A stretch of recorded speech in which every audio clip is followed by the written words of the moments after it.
কোনো ধরনের নিয়ম নীতি বা সার্বভৌমত্বের তোয়াক্কা না করে কাতারের রাজধানী দোহায় বিমান হামলা চালালো ইসরায়েল। আর এ বিমান হামলার টার্গেট ছিল ফিলিস্তিনের ইসলামী প্রতিরোধ আন্দোলন কার্যালয়। এমন হামলাকে হত্যা অভিযান হিসেবে বর্ণনা করেছে ইসরায়েলের গণমাধ্যমগুলো।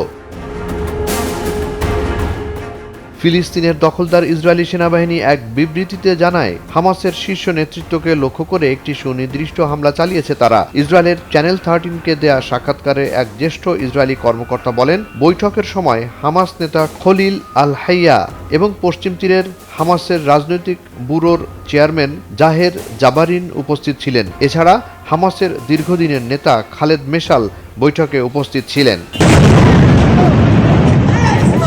হামাস সূত্রের বরাত দিয়ে আল জাজিরা জানায়, দোহায় ট্রাম্পের যুদ্ধবিরতি প্রস্তাব নিয়ে আলোচনার জন্য অনুষ্ঠিত বৈঠকে উপস্থিত সব সদস্য ইসরায়েলের হত্যা প্রচেষ্টা থেকে বেঁচে গেছেন। আল জাজিরাকে দেয়া সাক্ষাৎকারে হামাসের এক জ্যেষ্ঠ কর্মকর্তা নাম প্রকাশ না করার শর্তে জানান, যুদ্ধবিরতি নিয়ে মার্কিন প্রেসিডেন্ট ডোনাল্ড ট্রাম্পের প্রস্তাব নিয়েই আলোচনার সময় নেতাদের লক্ষ্যবস্তু করা হয়।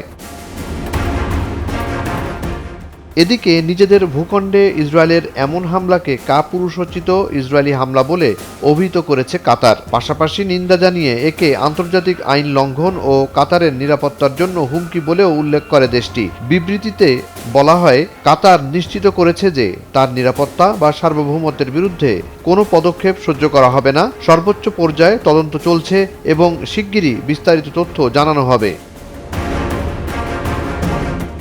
ফিলিস্তিনের জন্য ইসরায়েলের বিরুদ্ধে দাঁড়ানো একমাত্র মুসলিম দেশ ইরানও শক্ত এক বিবৃতি দিয়েছে। ইরানের পররাষ্ট্র মন্ত্রণালয়ের মুখপাত্র ইসমাইল বাকাই কাতারে ইসরায়েলি হামলাকে অপরাধমূলক, অত্যন্ত বিপজ্জনক এবং আন্তর্জাতিক আইন, কাতারের সার্বভৌমত্ব এবং জাতিসংঘের সনদের স্পষ্ট লঙ্ঘন বলে অভিহিত করেন। ফিলিস্তিন এবং পশ্চিম এশিয়ায় ইহুদিবাদী সরকারের অপরাধযজ্ঞের বিরুদ্ধে আন্তর্জাতিক নিষ্ক্রিয়তা সবার জন্য হুমকি বলেও সতর্ক করেন তিনি।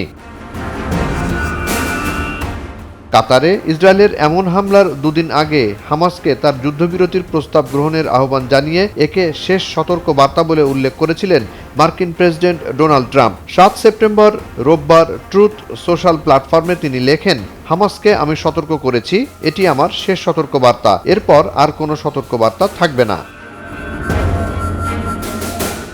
ইসরায়েলের চ্যানেল 12-কে দেয়া এক সাক্ষাৎকারে নাম প্রকাশ না করা এক ইসরায়েলি কর্মকর্তা জানান, দোহায় এই বিমান হামলার জন্য প্রেসিডেন্ট ট্রাম্প অনুমোদন দিয়েছিলেন।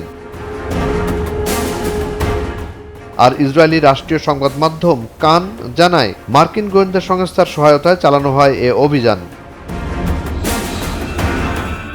জুনায়েদ আলী সাকি, বৈশাখী সংবাদ।